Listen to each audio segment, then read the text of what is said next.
So, over the last couple weeks, we've been pretty quiet about the Olympics. We've been super quiet about the Olympics. And if you make it to the end of the episode, you'll really hear why. Well, really the whole thing. The whole thing is just how we feel about it. It's authentically how we feel about it.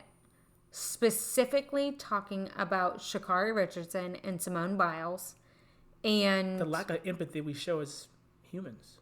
Specifically show as Americans. Yes. So, enjoy. Tune in.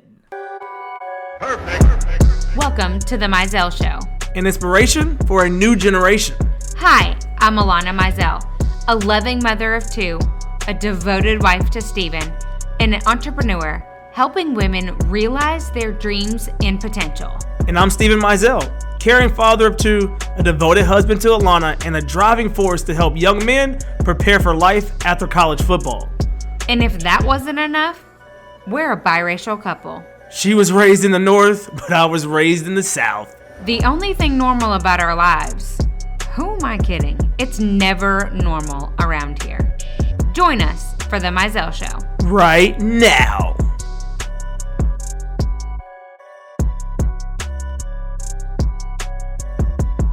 Yo, we are back on the Mizell Show. We are back, and Alanna survived her first week of kindergarten. We did. But also, the Olympics is over. The Olympics is over. You know, we had a monumental moment with Adele going to kindergarten, but also a monumental moment about a couple weeks ago was the ending of the Olympics. And with the Mizells, you know, we probably try to stay current on current events and tell you guys how we feel about them, whether you care or not. But we do. We chime in. And we have been surprisingly quiet about the Olympics. We've held our tongue. For a reason. For a reason. We've held our tongue and kind of just sat back. Mm-hmm. And now that it's over, we've been able to digest. We ready. We are ready as Alanna sips her beverage. Just tea this time. No, it's actually water. No, just regular water, a bit of water. But yeah, so the Olympics. So they're what over had now. happened was... What had happened? Should we just gut it out?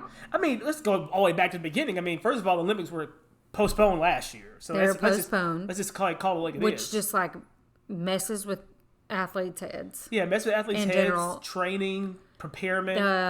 The whole NBA scheduling in correlation to the Olympics really messed up some people. I mean, I think it messed up a lot of people. I also think it also messed up a lot of just us. You know, you wait for 4 years to do something, and then all of a sudden you have to wait an extra year, and during that fourth year, you're not able to train, and things are off limits. So I think it's very, very unique to I think the Olympics already kind of were leaning towards being kind of meh, but a LSU track star had breathed some life into the excitement. Yeah, Sha'Carri Richardson. Yeah, a lot of people were very excited about. If y'all haven't heard the story about Sha'Carri Richardson, at this point, you're living under a rock. Living under a rock, but I think the big. So, I was just going to cut it out. Yeah, go ahead, yeah. So we'll do a little backstory on Sha'Carri. She is a track athlete.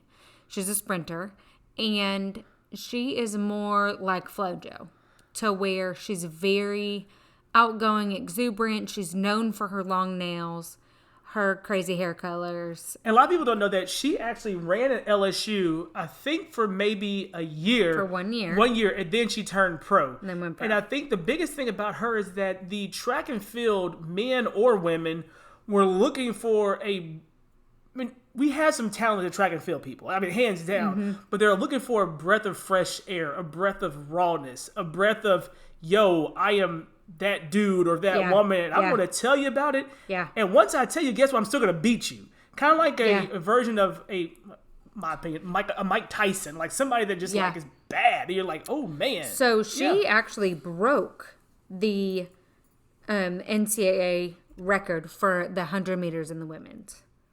When she was at LSU. That's why she left. She's like, oh, that's why swerve, she said, we out. I'm going to go. Right. And so all that, you know, she made it through the trials. Yeah. And then her biological mother passed away. Yes. Then she ran the race, y'all. She ran the race for the trials after her biological mother I feel like for her, it was kind of like, I just got to get through these trials and then I can grieve. Yeah, but a lot of people don't. Well, people know that she was raised by her grandmother. She was raised by her grandmother. Her grandmother was essentially her maternal figure. Yes, but she didn't know her mom. But she came back to the picture late. I think she was trying to grow a relationship. Their relationship, they were working on it. Mm-hmm. And so she passed away, and then it came out that Sha'Carri got disqualified for testing positive for cannabis, aka marijuana. Yeah, she tested positive, but I think the crazy thing is she tested positive, and then there was like this awkward lull of like a few days. It felt like months, and then we didn't know what the Olympic Committee was going to do. It was like... Well, right, and that's because in the state of Utah, which is where she was, it's legal. I thought they ran in Oregon. That's what I mean. I'm so sorry. Yes. In Oregon. Yeah. I think it's also legal in Utah. But yeah, they were in Oregon and it was legal there. Okay. So I think part of what they were deciding on is, one of the rules surrounding cannabis is that it's a performance drug. Yeah. It's actually can make her worse. It's not a performance enhancing drug. Yeah. And their stature on it is that it's illegal. And it's firm as firm can be. But like that, their statement within their rules, I was just looking it up before we hopped on, is that it's an illegal drug. Yeah. So comparative to Xanax. Yeah. Xanax is legal on the Olympic platform, even though it can be performance enhancing because it can actually numb your body. Mm-hmm. And you can tolerate more pain and continue pushing through. But because it can be prescribed by a doctor, which do we even need to go into the reality that the majority of doctors don't necessarily need a reason to prescribe you Xanax, or like you could definitely whittle your way into getting Xanax, especially if you're a top performing athlete. Yeah, I mean that's an easy fix. But so because she was in a state in which it was legal, it would be just like her drinking alcohol. Okay. The same. Yeah. So Olympic athletes can use and abuse alcohol. Most of them won't because they're specimen athletes. Yeah.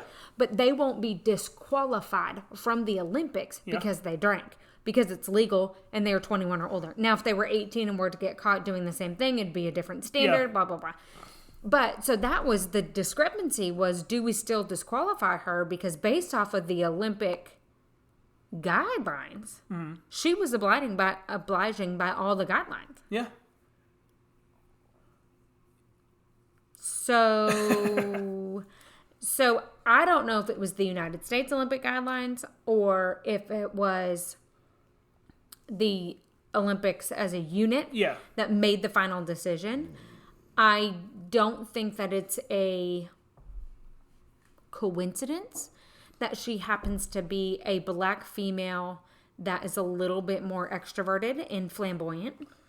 I personally have an issue with the fact that something like cannabis, which actually can make you slower, can slow down your muscle movements and all these things, and is from the earth, isn't legalized and allowed when synthetic drugs that are man-made, that are pushed through you, that costs $2 and like whatever cents to get are allowed. But like Xanax is just one. Like Valium is allowed as long as it's given. Opioids within reason, as long as it's not overly prescribed. Yeah. So you're telling me that people, as long as it's prescribed by a doctor, can take these. Yeah. They are legitimate performance-enhancing drugs. But don't worry. If she had actually had a prescription for cannabis because of X, Y, and Z, I bet they would have said it was fine. I don't know. I don't know if they would have said it was fine or not. But if it was somebody that fit the mold that they wanted them to, it would have never come out. If it was prescribed, you thinking? Yeah. Okay. I mean, you're trying to tell me not one single other athlete has tested positive for cannabis. That's something that I really find from knowing athletes. I find that hard to believe, and I feel like and it's so within the black culture predominantly, and like even where I'm from, Yeah. it's not as turned down upon. Up north, it's like, wait, you don't? Yeah. I don't know. It's just different because it's not a performance enhancing. It doesn't really change your current state. It's just like, It's a coping mechanism for a lot of people. I think and like I know it's a very hard subject and that people go on either side Yeah. of it, but I think that like if I was gonna pick one between alcohol and marijuana. I'm going for the whiskey. You are? No, I'm kidding. I was like, wait, what? No, I think the thing also that if you look at it from a standpoint of just sports in general and the testing guidelines, and people can be so targeted with those drug tests. And those drug tests, they take and change so many hands a lot of times. Yeah. And I do agree with you. I find it very, very hard to believe that the amount of athletes that go through the Olympics, that none of them smoke. Right. I just find it very hard to believe. And I also find it... None of them tested positive. That's the Yeah, thing. exactly. And then I also find it that the Olympics, it goes back to what we're saying, the class and the tier of the Olympics, that it's, I'm going to say hotty-totty or tooty, whatever you want to call it, but like they look upon weed as I don't know the word I'm looking for. It's just different because every other industry out there is starting to look at I almost want to say they look upon marijuana as an urban drug. an urban drug, a lesser It's not a high society. Yeah, I can see that because it just frustrates me because I know I can't say for a fact, but like everybody is looking at this thing of cannabis and weed and trying to figure out. And at the end of the day, it's coping and it goes hand in hand with mental health. A lot of people that lean towards marijuana, it's not because they are addicted to it, it's because they're going through things and it helps them cope. Okay. With anxiety and stress. Right. And on top of that, you're talking about a specimen athlete. Did you know that I sell makeup? Not only do I sell makeup, but the makeup that I sell is 3D makeup, which allows you to highlight and contour your face in a super simple compact. As a mom, I could not survive without my simplified routine. Not only that, but it's exactly what you need. Exactly when you need it, all in one spot. Go ahead and check out Alanna Mizell on Instagram or alannamizell.com to learn more.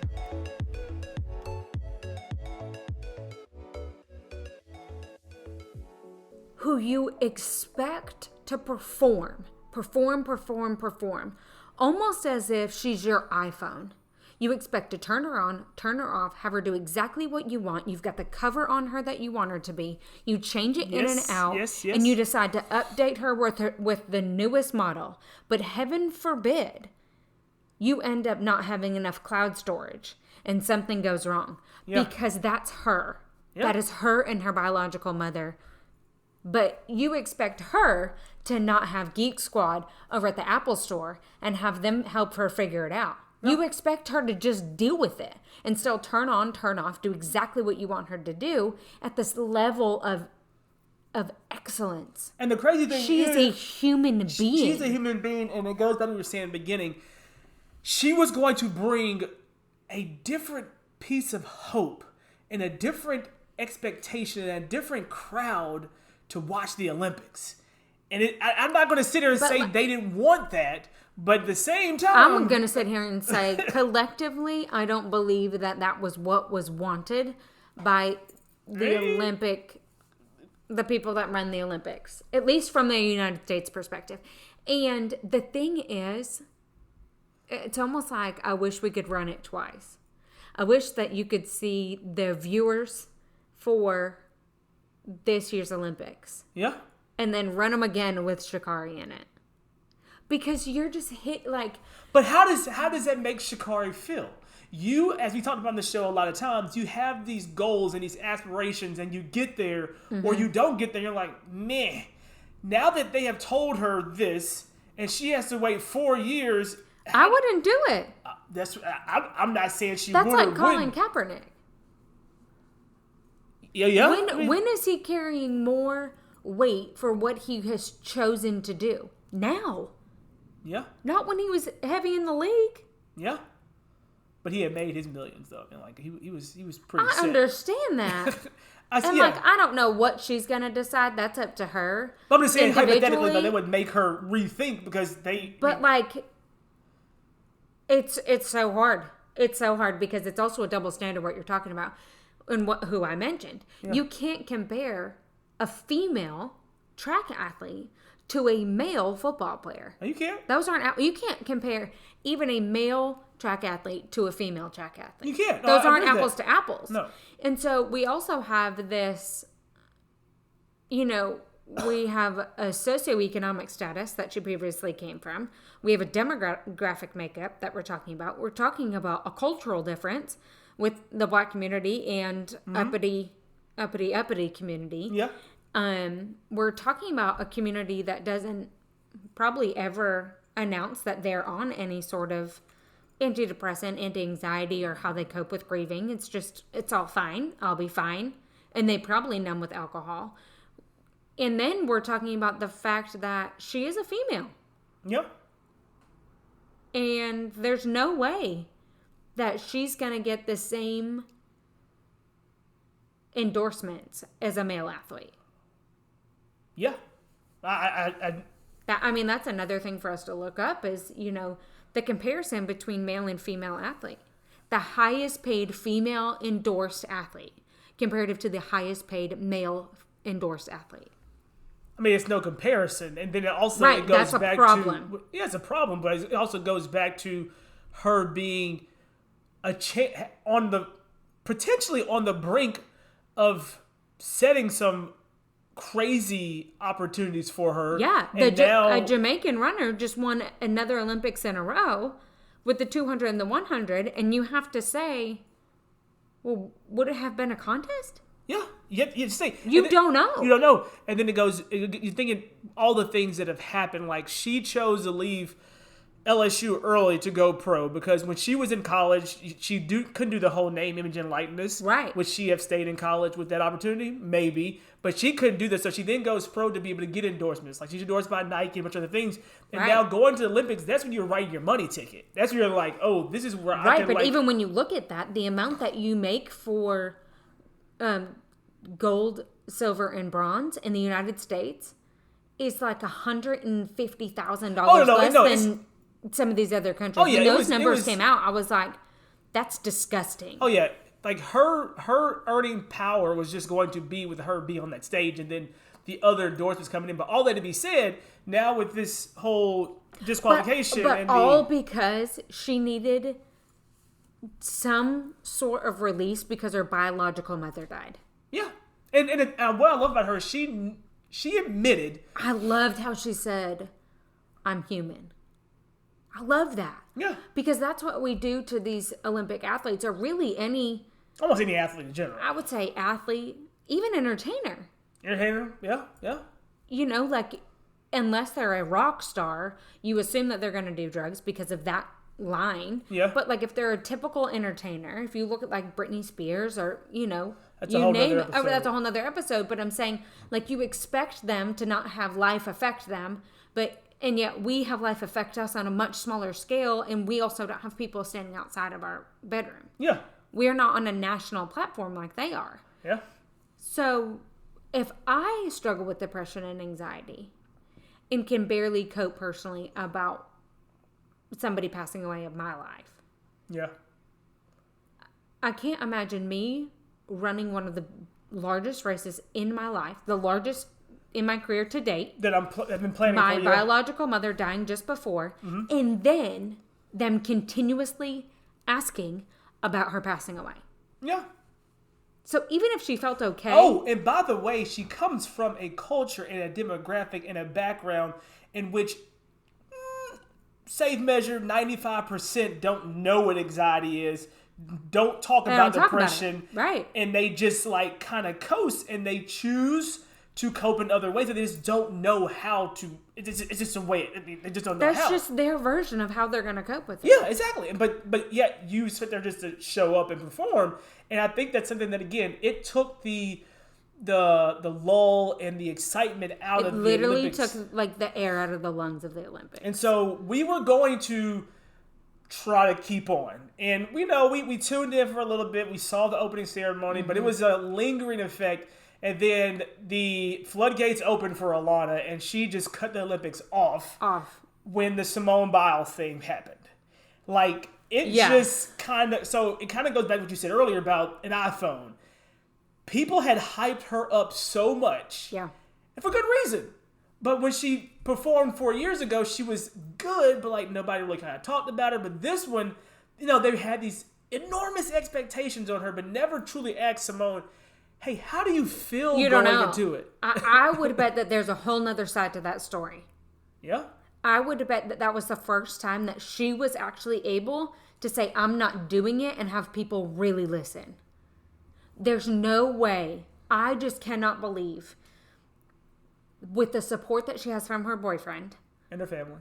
Yeah. And her family. Yeah. That she hadn't voiced, at least to one person, how insignificant and how limited she felt in her ability. And the thing with gymnastics. Ooh, yeah. Talk about a mental game. If your brain is not there. And you're twisting and flipping and turning and on a beam that... And you're flipping around. How are those beams? Like right. What if you're doing the floor routine and your brain's not in the music, and all of a sudden... your mind goes to something completely different because you have such severe mental health issues right now. And all of a sudden you land and there goes your whole wrist. Blown. Wrist done. Neck. I mean, like, we're talking about a human being. And I think that's what it comes down to. Is that as Americans, we watch, we tune in, we put food around our table so that everybody can watch these athletes. But I think, quick question for you. Do you think we as Americans tune in too much? Yes. I mean, in terms of everything that we do. Because here's a picture. We go from the family table eating, then we pick our phones up and then go through That's their... a whole nother topic for another day. But like, I think we tune in too much and forget that these are human beings that we're looking at. Oh, yeah. And I think that people only truly begin to understand when they use empathy and go back to when they played a sport or they knew somebody who played a sport. When you're around Division I athletes or those that are going to the next level, or you have a child that goes through it, as long as you can desensitize yourself enough to not try to put your inabilities on your child.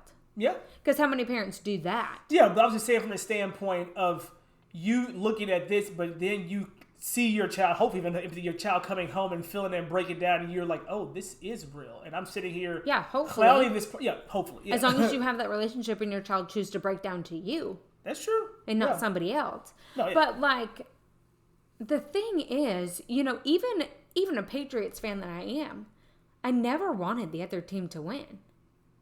But not until recently did I actually think about the fact that many a times when the other team doesn't win, that means that hundreds of jobs are at stake. Yeah. Hundreds of families are at stake. Mm-hmm. Every time you look at a Division I team, whether you're an SEC fan or fill in the blank, when they don't play well and you're just hoping that head coach is gone next year, what that means is their coaching staff is also gone. More than likely, their support staff is gone. Yeah. And all of their families are no longer being taken care for. Yeah. So I just think that there's a level of humanity and empathy and compassion that's missing. And I understand that they are professional athletes. I understand that. But you're also a professional accountant. Yeah. Pilot. Whatever teacher. Fill in the blank. And you have days to when you can have personal days. You have days that you're just off. Yeah. And people are like, I understand. What if your biological mother passed away? Would you get a day off? Or would you have to run the race? Would you have to lead your class? Yeah, most people would have taken that day off. Would you be able to take the next day off? Yeah. And everybody would be okay with however you chose to handle it. Mm-hmm. It's not like she got caught with enough weed to sell it. Yeah. And she was in a state that it was legal. And also with Simone Biles, it's not like she hadn't proven to us that what she had been through and the ability that she has, and that, because I get so frustrated because I've been pulling away from the Twitter of late because it's toxic.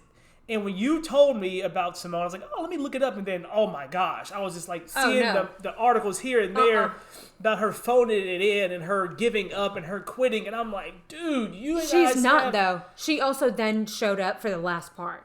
Yeah, I agree with that. So every player that's ever had themselves need to be taken out of a game because their head wasn't in it, guess what? You phoned it in.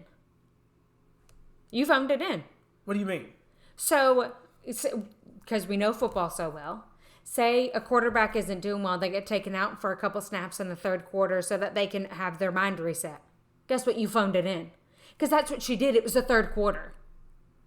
It was the third quarter in the Olympics. Yeah. And she just needed to have a few plays that weren't run with her. And she came back in the fourth quarter to end the game. Yeah, that's true. And she admittedly said, yeah, that's true. That's what you're saying. On top of the reality that you don't just all of a sudden wake up at the Olympics and say, I'm having mental health issues. This is true. That's not the first time that comes out. No, it's been, yeah. There's no way. There's no way. And again, it goes back to what you said. Like, she's had these conversations before. And like I said, now she was able to take control of it and have the support behind her and say, I'm not doing this. Yes. And if you think that ever a person to that level, that magnitude, wants to phone it in, oh my gosh. Yeah. You need to check your life. Yeah. And then go have a conversation with somebody who actually struggles with anxiety and depression. Have a little chit chat. Yeah. It can be me, but it's not going to be pretty. Yeah. No, you're right. Because I would bet that if I were to sit across from somebody who told me that Simone Biles phoned it in, I would then shred them to tell them every time they phoned it in, not on an Olympic platform. Not with everything going. I agree with you. With the weight of the world on their shoulders. On top of the fact that she would have probably had more balanced if Sha'Carri was in the Olympics. They literally took all the shine, the balanced shine that could have happened, and put it all on Simone. I didn't think about that. That's deep. That's we're heavy. Not super Olympic-y people, but like those are the two names we knew. Michael Phelps wasn't in there. I mean, there were a handful of swimmers that if like you really watched it, were good, but like not to the level of these other two women. That is heavy. I'd never thought about that because if you don't know the relationship, but I mean, relationship aside, just the fact that she's another African-American female that she saw poised to be able to have this, that has to be, that's how about the fact that she could have picked up the phone and called Sha'Carri? Because it's somebody who's going through it at the same time. Going through some things, yeah. No longer. Sure, yeah, again, like we don't, but that's. But I'm just saying, like, you don't know. And so many, what we've seen also is, you're looking at these athletes. More times than not, they get connected one way or the other. Oh yeah, sure. So they probably have had a conversation with each other. Oh yeah, no, I definitely agree. I don't know this. I'm pretty sure they've had a conversation. It's a very interworked community. I'm so disappointed with the United States in how we handled our Olympics this year. And I'm so disappointed in humanity. Yeah. And the lack of grace that we have for other people. And just expect them to be a product of that we get to use and put on the shelf exactly where we want it. Yeah. And it better be label facing forward. And it be label facing forward, and it better show up and do what we say and don't say anything back about right. it. And you expect me to say that formats of slavery and segregation aren't over, but the two most ridiculed women in all of the Olympics were black women. Yeah. I mean, yeah, it's something that continues to come up, and it continues for us to, it's heavy. The lowest paid person in the United States is a black female. historically speaking, Yeah. the lowest paid person in the United States is a black female. The most marginalized person in the United States is the black woman. Yeah. So then you take two black women that can help Oh my goodness. hope with our urban communities, on top of the fact that there happens to be a biracial, partially black woman in the White House right now. Heaven forbid there's too many strong black females coming up and showing you what they can do. And then on top of that, you have a black female say that she has mental health problems, and everybody's like, oh no, if you're going to be up on that stage, you better be perfect and keep your mental health in check. All right, guys, we're going to have to wrap up. I'm just saying. That saying. is heavy, but it's true. It is heavy, but it is so true. And I am not saying that black men don't have a similar problem, but it's a different level. It's a different level, and and that's why we talk about this. And what you're saying is opening my eyes. Like, you're right. And if you were to put those two, the hypothetical, let's just paint the picture for you. Sha'Carri goes, dominates, gets the gold. She has the stage. She's out doing her thing. Then she comes back and goes over to the White House? Yeah, right. Oh, yeah. Ooh. Not in this United States of America. Mm-mm. All right. And you know Sha'Carri's not going to be like, yeah, let me dye my hair back to its natural color before I show up at the White House. No. She's not going to do that. No, she's not. And Camilla will want her to. But we can't have all that. No, but the United States would. Right. So, the Olympics. So, next time you try to spout off saying that somebody phoned it in, think about every time you chose to phone it in. Think about the humanity. Think about the grace. And that's something that we just we speak very openly and passionate about on the Mizell Show. It's just, grace can go a long way, and empathy. And it's just something that we feel, a lot of people feel, is just not out there.